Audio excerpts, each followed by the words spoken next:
I'll be the last one left when the lights go out. I'm down to one. Hello everyone, welcome back to my YouTube channel. Today I have come for a camp in the hometown of a very special person who is a Padma Shri awardee, Mr. Karimul Haq. Just before the Durga Puja arrives every year, Mr. Karimul Haq along with several other NGOs, they provide food to the people, clothes and even conduct health checkup camps in their villages and the nearby areas. Today I got the chance to meet Mr. Karimul Haq along with his family here. I got the chance to relive with him his proud moment of receiving the Padma Shri. His office was filled with inspirations and motivations to work for the mankind. Let us hear his journey from his proud daughter.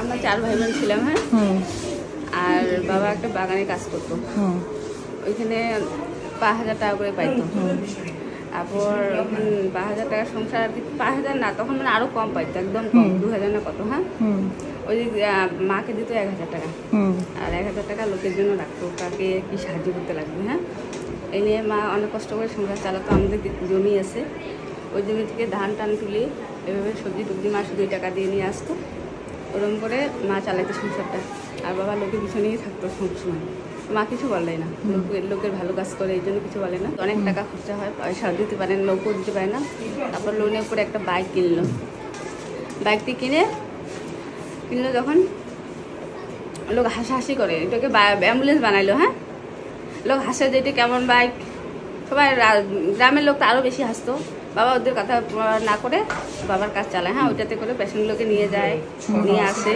করতে করতে একদিন গেল নিয়ে যাওয়ার পরে এরকম করে কাজ করতে করতে সবাই হাসাহাসি করতো একদিন যেয়ে বলছিল একদিন বাবাকে যে বলে তুই দুনিয়ার নাটক করছিস সেটা বাবাকে অনেক কিছু বলতো যেভাবে অ্যাম্বুলেন্স বানাইছিস ইয়ে করছিস তা বলতে ঠিক আছে আমার কাজ আমি করি তোর কাজ তুই কর একদিন কি করছে ছেলেটার দোকান আছে দোকান সাফ করতেছে ওটাই সাফ কাটছি তারপর কোনো অ্যাম্বুলেন্সে নেই ওই লোকটাই যে ওরে সাপ কাটছে অ্যাম্বুলেন্স নেই তখন আবার বাবারই অ্যাম্বুলেন্সে করে আবার নিয়ে গেছে তখন সেদিন বলছে না তোর মধ্যে তুই কাজটা ঠিকই করছিস আজকে যদি তুই না থাকছিস তাহলে আমার কি অবস্থা হতো এরকম করে ইয়ে করতে করতে তারপরে তো আবার অনেক লোক আসলো দেখে বাবার কাজটা দেখে যেহেতু সত্যিকারই কাজ করতেছে ভিডিও টিডিও দেখে অনেক প্রেসে ফটো টটো তোলে যে সবসময় লোকটা এগিয়ে আসে তারপর অনেক ইয়ে থেকে অনেক সাহায্য করলো ওদের সংস্থাগুলা ছোটো ছোটো সংস্থাগুলা টাকা সাহায্য করতে করতে আজকে আমরা ওদের সাহায্য এত বড় হচ্ছে তারপরে That was the love and pride of a daughter. And this is Mr. Karimul Haq receiving his Padma Shri. Now, the man himself. আমার নাম করিমুল হক বাইক অ্যাম্বুলেন্স দাদা বলে সারা ভারতবর্ষে জানি পদ্মশ্রী পুরস্কার প্রাপ্ত ভারত সরকারের এবারেও দেশ থেকে দিয়েছে স্কটল্যান্ড থেকে পুরস্কৃত করছে আমাকে কোরিয়া থেকে পুরস্কৃত করছে বাংলাদেশ থেকে পুরস্কৃত করছে এবং জার্মানি থেকেও পুরস্কৃত করছে আল জাজিরা চ্যানেল পুরস্কৃত করছে ডিসকভারি চ্যানেল পুরস্কৃত করছে হিস্টোরি চ্যানেল পুরস্কৃত করছে মানে পুরস্কার কত করছে সেটা না কিন্তু সবচেয়ে বড় জিনিস হলো আমার কাজটা যে আমি কাজটা করি আমি অতি সাধারণ নিরীহ লোক যাদের আছে তাদেরই আমি স্বাস্থ্য নিয়ে থাকি এটার কনসেপ্টটা হলো আমার মা বিনা ট্রিটমেন্টে মারা গিয়েছিল তাকে হসপিটাল আমি পৌঁছাইতে পারিনি তো খুব মনের দুঃখ ছিল সেদিন মায়ের বডি ধরে আমি শপথ করছিলাম মা বিনা ট্রিটমেন্টে আমি কাউকে মরতে দিব না সবাইকে আমি হসপিটাল পৌঁছাবো তো এইসব চিন্তাধারা করতাম তো সাইকেলে করে পেশেন্ট নিয়ে যেতাম তারপর আমি একদিন বাগানে কাজ করতে করতে হঠাৎ করে আমার সাথে যে কাজ করে সে অজ্ঞান হয়ে পড়ে যায় ম্যানেজারকে গিয়ে বললাম যে মোটরসাইকেলটা দিন ও তো পড়ে গেছে অসুস্থ হয়ে তাকে হসপিটাল পৌঁছাই দেবে তখন ম্যানেজার আমাকে বললো হ্যাঁ তোমরা তো মোটরসাইকেল চালানি আতা স্কুলে যাও ওকে আমি বসাইলাম পিছনে আমি শরীরের মধ্যে গামছা দিয়ে বাঁধ দিয়ে হসপিটাল নিয়ে গেলাম জলপাইগুড়িতে 4 দিন পর যখন ও ফিরে আসলো তখন আমার একটা ব্রেনটে আসলো যে একটা মোটরসাইকেল হলে অ্যাম্বুলেন্সের কাম করা যায় আমি সেদিন রাত কিছুদিন পর আমি মানুষের কাছে হাওলাত দেনাটা না করে 7,000 টাকা জোগাড় করে মোটরসাইকেল দোকানে গিয়ে বললাম যে আমাকে একটা মোটরসাইকেল তখন ওনারা বললো তুই তো চা বাগানে কাজ করিস তুই মোটরসাইকেল কী করবি তাহলে কাজ করে লাগবেই হ্যাঁ তুই নিতে পারি তোকে দিতে পারি লোনে কিন্তু একটা তোকে গ্যারান্টার লাগবে একটা স্কুল টিচার আমি স্কুল টিচারকে একদিন বললাম সে আমার সাথে গেল 7,000 টাকা দিয়ে আমি মোটরসাইকেল নিয়ে আসলাম বাড়িতে আমার বউ খুব খুশি গাড়িটা দেখে যে চড়বো রাত্রে আমি সামনে পিছনে বাইক অ্যাম্বুলেন্স দাদা বলে বোর্ড লাগাইলাম এইখানে বউ দেখে হাসতেছিল যে এটা বাইকটা আবার অ্যাম্বুলেন্স জানে কে চড়ে এটাতে হঠাৎ করে ওই বুকটা ছাপ কামড় দিয়ে দৌড়িয়ে এসে বলছে তুই তো বাইকটা কিনছিস তখন অ্যাম্বুলেন্সও বলে না তো সে সময় গাড়ি ঘোরাও নেই, তো আমাকে আমার বউকে সাপ কাছে চল তাড়াতাড়ি। আমি দ্রুতগতিতে ওর বাড়িতে গিয়ে আমি বউটাকে সাথে নিলাম, ওর স্বামী উঠলো, জলপাইগুড়িতে নিয়ে গিয়ে ওকে অ্যাডমিশন করে দিলাম। 4-5 দিন পর বউটা ফিরে আসে, আমাকে বলছে দাদা এটা থেকে সেদিন হাসছিলাম, আজকে এটা আমার জান বাঁচাইলো। ওই দিন থেকেই আমার একটা হলো যে একটা মোটরসাইকেল হলে অনেক মানুষের জান বাঁচে। আমি আজ পর্যন্ত 24-25 বছর থেকে কাজ করতেছি। বাইক অ্যাম্বুলেন্সটা চালানো আমার বেশি দিন হয়নি, ওটা 17-18 বছর হচ্ছে বাইক অ্যাম্বুলেন্সটার কাজ। 6500-এরও বেশি আমি হসপিটালে নিয়ে গেছি, শিলিগুড়ি মেডিকেল কলেজ, জলপাইগুড়ি, মালবাজার, উত্তর সারিপাগুড়ি, ওদলাবাড়ি, এসব জায়গায় নিয়ে যাই। তো বাইক অ্যাম্বুলেন্স ধরে কাজটা, অর্থাৎ যে এই দ্রুত গতিতে যে কোনো সাপ কাটা রুগী বা অ্যাক্সিডেন্ট রুগী এটা নিয়ে যাওয়া যায়। এবং ফার্স্টের ট্রিটমেন্টগুলো আমি নিজেও করি। আমি ডাক্তারদের বাবুর কাছে ট্রেনিং নিয়েছি। আমার যেটা স্বাস্থ্যকেন্দ্র করেছে, মানুষ অল্প অল্প করে পয়সা দিয়েছে, সেটা আমি বাড়ির কাজে না লাগে হসপিটালে তৈরি করেছি, এটা যেন মানুষের উপকৃত আছে। সবচেয়ে বড় ধর্ম হলো মানুষকে সেবা করা। আপনারা যেরকম অনেক ডাক্তারবাবু আছে মানুষের সেবা করে, তারা কোনো জাত দেখে না, কোনো রং দেখে না, কোনো কালার দেখে না, কোনো রূপ দেখে না, তারাই হলো প্রকৃতি মানুষের সেবা করে। তো যারা জাত দেখে, কালার দেখে, অনেক কিছু দেখে, সেটা কিন্তু সেবা বলে না। তো আমি চাচ্ছি ডাক্তারবাবুদের সাথে সাথে থেকে 25 বছর থেকে আমিও কিন্তু একটা ডাক্তার হয়ে গেছি। কিছুদিন আগে আমাকে ডাক্তার রেড্ডি নিয়ে গেছিলো বোম্বাইতে একটা শোতে, সেখানে 3-4 হাজার ডাক্তার ছিলেন, সারা ভারতবর্ষ থেকে বড় প্রোগ্রাম, আমি চিফ গেস্ট। আমি বললাম যে আমি কিন্তু একজন ডাক্তার, কিন্তু আমি ওই ডাক্তার না, প্রেসক্রিপশন লিখে নেওয়ার ডাক্তার না। আমি ফার্স্ট এডগুলো করতে পারি, থ্যাটিস্কোপ ধরতে পারি, বুকের মধ্যে থ্যাটিস্কোপ ধরে আমি কী হয় আমি বলতে পারবো। শুই যদি করে তার বুকে কিছু নেই, গুড়গুড় আওয়াজের কপ থাকতে পারে, এদিকে আবার লাগাই থ্যাটিস্কোপ ডুব ডুব করে ছাওয়ান আসতে তার হার্টের কোনো প্রবলেম হতে পারে।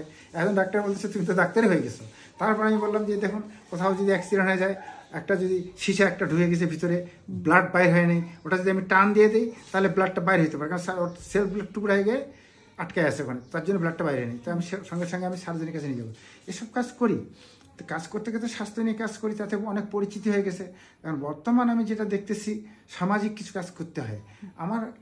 আমি যেহেতু লেখাপড়া জানি না, আমি একদম লেখাপড়া জানি না। আজকে আমেরিকা থেকে, ইংল্যান্ড থেকে, ফ্রান্স থেকে বিভিন্ন দেশ ফোন করে কথা বলতে পারি না। তো আমার মনে দুঃখ, তার জন্য আমি কোচিং সেন্টার স্কুল 4খানা বানিয়েছি। সেই কোচিং সেন্টার স্কুলে চা বাগান ছোটবেলার বাচ্চাগুলো পড়ে, একটা করে ম্যাডাম আছে। আর স্কুলগুলা ডোনাট স্কুলগুলো, ওটা ডোনেট, অর্থাৎ আপনি দিল্লিতে থাকুন, বোম্বাইতে থাকুন, আপনি মনে করেন যে কিছু সেবামূলক কাজ করতেছে, তখন আমি আপনাকে বুদ্ধি দিই যে আপনি 40টা বাচ্চার দায়িত্ব নিন, লেখাপড়াটা করেন। কী করে করবো? আমি একটা ম্যাডাম রেখে দিলাম, ম্যাডামের অনারিয়ামটা আপনি পাঠাচ্ছেন, আমি দেখভালগুলো করতেছি। এইভাবে আমার 4টা স্কুল চলছে এখনও। কিছু বিদ্যার্থীদের খাওয়াই, কিছু প্রতিবন্ধীদের খাওয়াই, চলছে। তো এইসব 4-5টা কাজের সাথে যুক্ত আছি। কারো কারো বাড়িঘরও বানিয়ে দিই আমি। তো সবচেয়ে বড় জিনিস, সমাজকে এগিয়ে নিয়ে যেতে গেলে স্বামী বিবেকানন্দ বলছে যে জন্মের শিক্ষা দাগ কেটে যা, স্বামীজি বলছেন। তো নেতা মন্ত্রী আমি সবাই উদ্দেশ্যও বলি যে আপনারা এমন কিছু দাগ কাটবে না, কার আমলে কত মার্ডার হলো, কার আমলে খুন হলো, কার মা বিধবা হলো, এগুলো করবেন না। দয়া করে এমন কিছু দাগ কাটবো যে ভবিষ্যতে বাচ্চারা যেন শিখতে পারে, জানতে পারে, সমাজটা যেন আমাদের এগিয়ে যেতে পারে। আজকে আমি মুসলিম, অথচ আমি কিন্তু গীতা ভাগবত সব পড়ি, আমার কাছে সব গীতা ভাগবত আছে, আমি পড়ি। গীতায় লেখা আছে, এত শিক্ষিত হয়েছে, এত শিক্ষিত হওয়ার পর অনেক ছেলেমেয়েরা বাবা মাকে খাওয়ায় না, বৃদ্ধাশ্রমে রাখে।